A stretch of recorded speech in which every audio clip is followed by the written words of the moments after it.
जी अस्सलाम वालेकुम वरहमतुल्लाहि वबरकातुहू। जनाब आज माशाल्लाह नागरा बीतल दो बकरा दी लाट ने, दोने सके भाई हैं और मोने बकरे ने पे। ते बड़े दोस्तों की फरमाइश भी आई कि फौजी भाई गुलगुले बकरे लिया दो जेडे 2025 की कुर्बानी दे पा लिए ना, तो एक बारी पता लगे कि वाकई कुछ चीज़ां पा लियां। तो माशाल्लाह लख वाली ब्रीड ने बिरा इंशाल्लाह फौजी गोड फार्म ते 1000 रुपये मिलसी।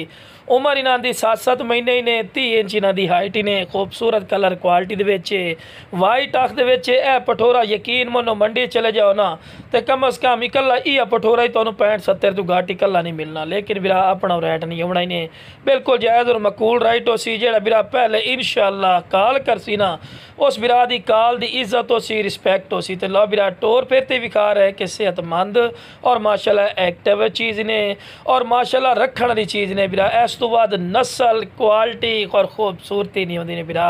जितनी मैं तारीफा करना फ़ायदा कोई नहीं, चीज़ थोड़ी अखा के सामने बिरा, ठीक है ना। जेड़ा बिरा इंशाल्लाह पहले काल कर सी इंशाल्लाह अल्लाह दे फजल व करम नाल फ़ायदे च रसने, ठीक है बिरा।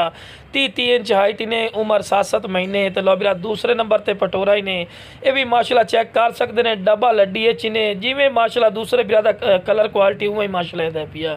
दोने सके बिरा ही ने, इक्के बकरी दिन पे खूबसूरत चीज़ ने। वेखो जी अगर बकरियों वास्ते सा नहीं रखो तो फिर भी चंगी चीज़ ने, कद भी कर सेन लेकिन खुराक ना ले, खुराक अच्छी दे सो इंशाल्लाह अच्छे खूबसूरत बकरे बनाना ले। बाकी बिरा जिस बिरा चाहिए जनाब जल्दी कॉल